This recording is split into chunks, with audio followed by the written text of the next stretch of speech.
is that each context has its rules of engagement and expectations, right? So it is important that we understand that with each social context, there will be an important element, and that important element is that in each context, there are rules of engagement and expectations about proper and improper conduct. So in that way, we know that there will be dynamics created for each environment wherein we relate and how we relate. Good day, beloveds. How do you do? Welcome to Talks from the Heart with Mandy, brought to you by Agape Wellness Coaching, a place where being begins at root. I am Mandy, a spirituality teacher and transformational relationship coach, as well as founder of Agape Wellness Coaching, and I'll be journeying with you, talking heart to heart.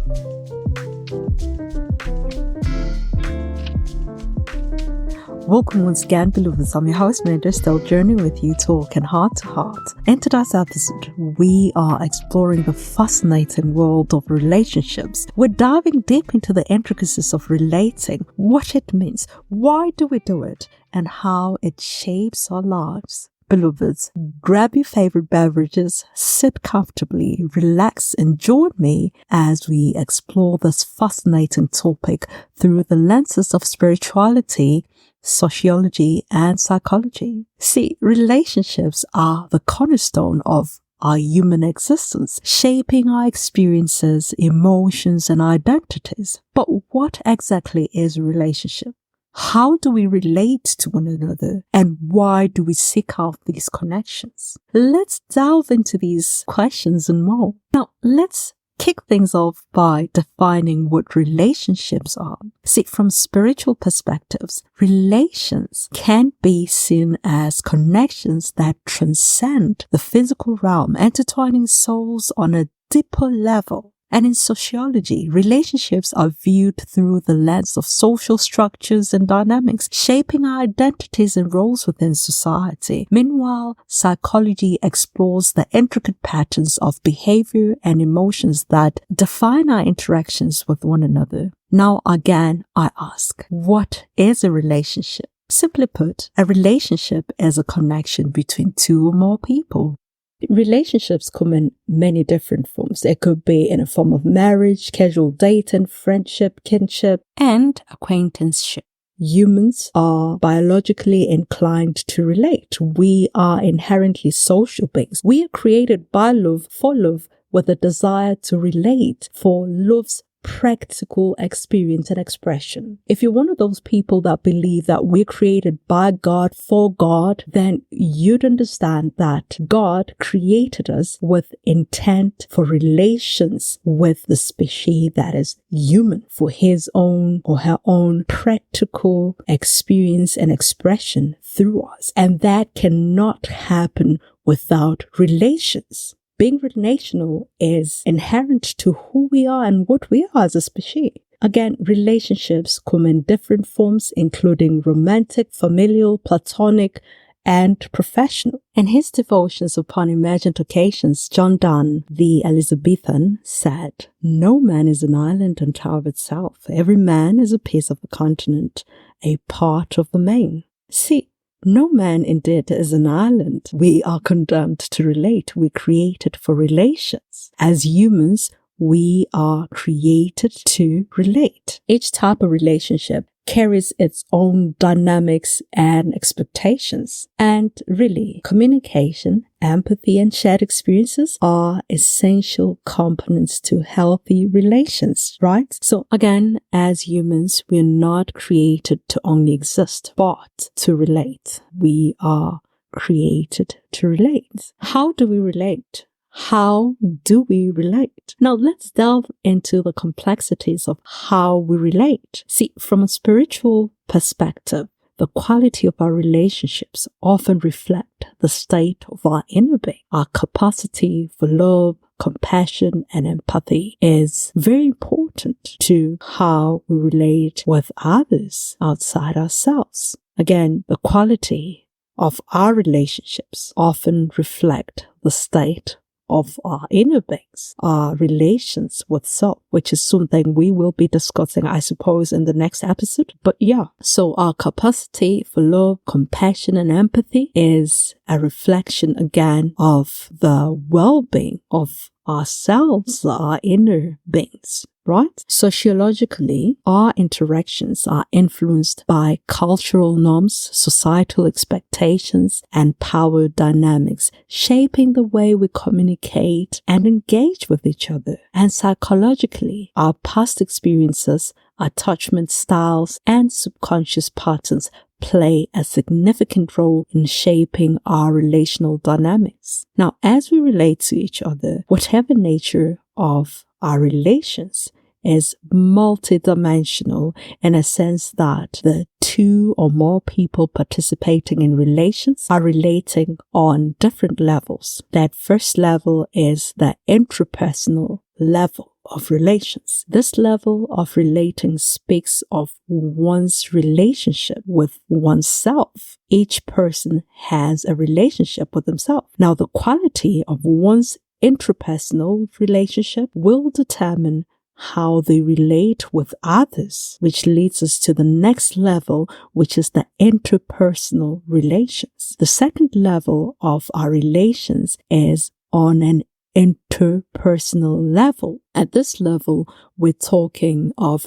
reciprocal, emotional, and social interactions between two or more people. These interactions and relations are more often than not role-based, whether be it relations between two lovers, spouses, parent-child, and many other types of relationships. At this level of relating, a distinction is between role and person relationships. See, interpersonal relationships are essential for survival. They are essential for survival, development, both socially and cognitively, because the attachments, the bonds formed within these relationships, with each relationship provides us an opportunity to learn and grow. It provides us with an opportunity for socialization and also provides a sense of security and belonging. Moreover, the interpersonal relations help us to develop a healthy sense of self, because one's self-concept is a product of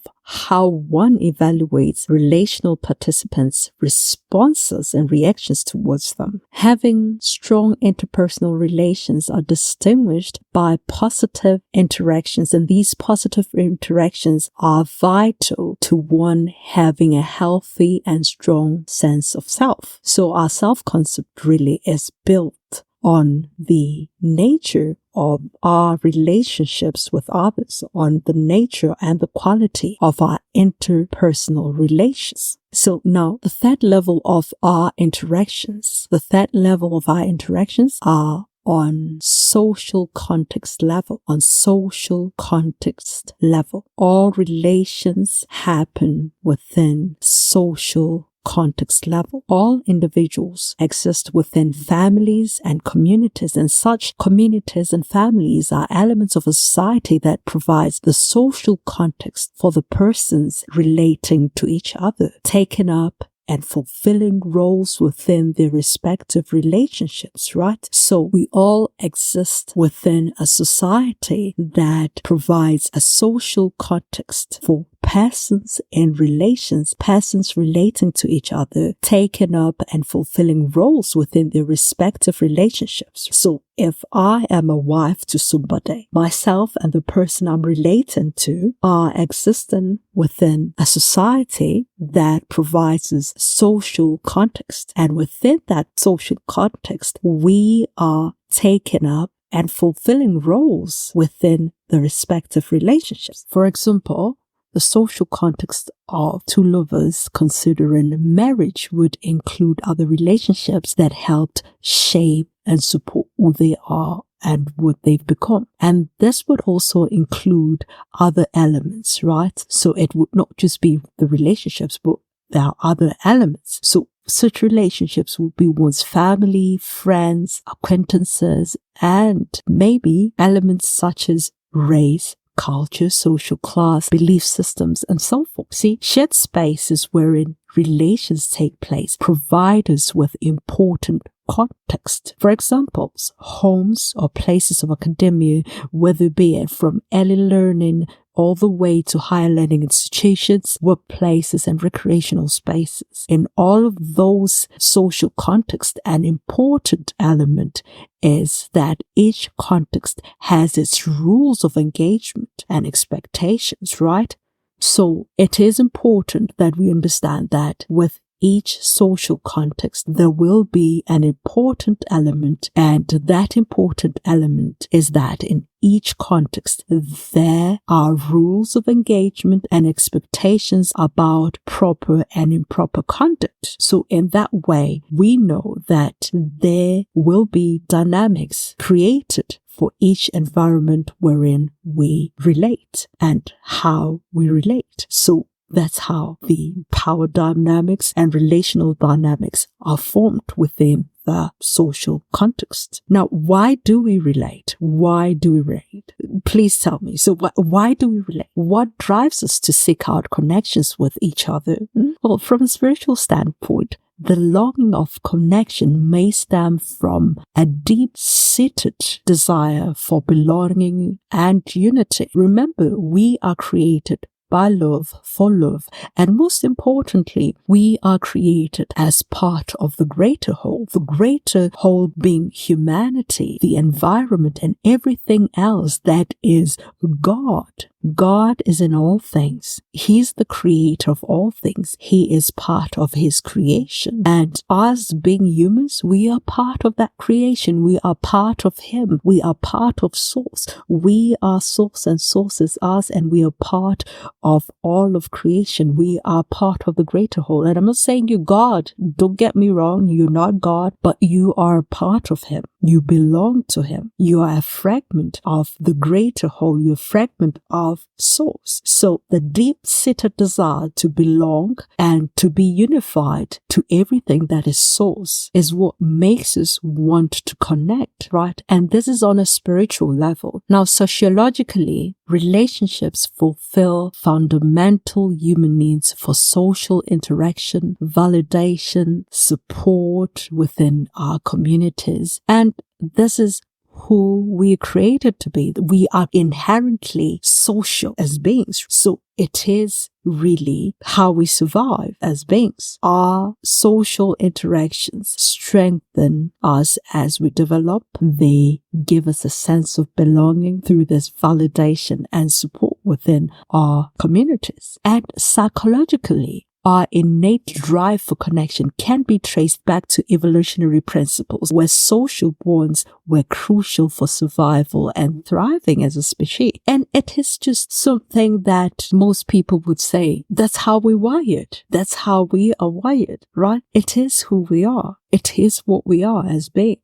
Why are we drawn to relationships? Why are we drawn to relationships? And what do they fulfill in our lives? Why are we drawn to these relationships? What do they fulfill in our lives? Remember, relationships satisfy a fundamental human need, including need for connection, intimacy, and support. Imagine what life would be like isolated. I know a lot of people want isolation. And of course, there are those experiences that we need to experience alone and not with everybody else, but they are part of our experience to help us grow and serve the whole, right? So things like birth, we are birthed really alone. We come alone, but we come in from somebody. So it's sort of relation, right? And we go through personal experiences and death, and of course other hardships that we may be going through, our inner turmoil and whatever, alone, in isolation. It's an interpersonal thing. But your interpersonal space sometimes does not happen without the interpersonal, right? So there is that need for connection, even though we are sometimes meant to be in isolation, or rather solitude. There are experiences that we need to experience in solitude, right? But we are created for relation. We're created for relation because in that space of solitude, you could still relate even in isolation. Our relations are not limited to physicality only. They're not limited to that. Relations transcend physicality. So we need to be aware that our way of relating is fulfilling our nature. It's us being who we are. It is us being the very beings we're created to be. Our need for connection, intimacy, and support is what we're created to be, who we are as beings. Remember, God, when He created you and I, He created us out of need for relations, out of need for personal and practical experience and expression. So if we're not relating to each other, we still are created for relation with God. So, hey, we as beings have the need for connection. We have the need for intimacy. We have the need for support. And we cannot be without each other, whether we are intently participating in our connectedness to each other, or passively, as most of us are living this life passively without intentionality of being, we still are supported by the whole. We still are connected to the whole, and we still are receiving some form of intimacy from this whole, whether be it through our interactions with God, if we don't have people surrounding us, or through our little inner circle, we still have moments of intimacy. Right? So also our relations provide us with a sense of belonging, a sense of identity, shaping our self-concept and the worldview, shaping our self-concept and worldview. Now, despite the challenges they may present, relationships offer us opportunities for growth, learning, and personal development. So listen, never ever give up on relationships. In fact, we are going to be in exploration for the upcoming episodes. We will be exploring relations. We will delve deep into these relations, whether be it parent-child relations, marital relations. Listen, we're going to talk about these relations and how to keep them going and keeping them as healthy as we possibly can for our well-being and wellness. So as we weave through the tapestry of spirituality, sociology, and psychology, it becomes very clear that relationships are a multifaceted phenomenon that defy simple explanations. They are the threads that bind us to one another, weaving a complex web of interdependence and interconnectedness. Before we conclude this episode, I invite you to reflect on your own experiences of relating. What insights have you gained from exploring the spiritual, psychological, sociological dimensions of your relationships? How can we cultivate more meaningful and fulfilling relations or connections in our lives? I want you to really sit down and reflect on your relations, because this journey that we enter in, this path we are entering right now, is a path wherein exploration of relations will happen, most importantly with the aim of promoting psychological wellness and spiritual wellness within relations. So now I hope that you remember to take care of your well-being as you relate to others. Now remember, this podcast show is available to you on Spotify, Apple Podcasts, Google Podcasts, Amazon Music, and of course our website, that is www.agapewellness-center.com. Remember to like, subscribe, and share. Tune in again for more. You can also reach out to us through social media. We're available to you on Instagram at Agape Wellness Coaching and on Twitter at Agape Wellness CC. Now, beloveds, I know that you already know that Talks from the Heart with Medu is brought to you by Agape Wellness Coaching Center. See, Agape Wellness Coaching remains an extended helping hand, ready to help serve and support you on your life's evolutionary and explorative journey to self-discovery, healing, transformation, and most importantly, to being the being you truly are at root, living the life you desire, a fulfilling life, by the way. We offer coaching services, workshops, courses, as well as spiritual healing services. You can access the support and help that is readily available to you by visiting www.agapewellness-center.com. Agape Wellness Coaching remains that extended helping hand that is a click away, waiting to partner with you on your journey to being the being that you are. Remember, guys, relationships are an important part of who we are and who we're created to be. In our next episode, we will continue our exploration of relationships with a special focus on self in relation to others. I hope you tune in as we continue to journey together, talking heart to heart. I sure have enjoyed spending time with you, but it is time for me to love you and leave you. This is your host, Mandus, signing out until the next episode. Shalom.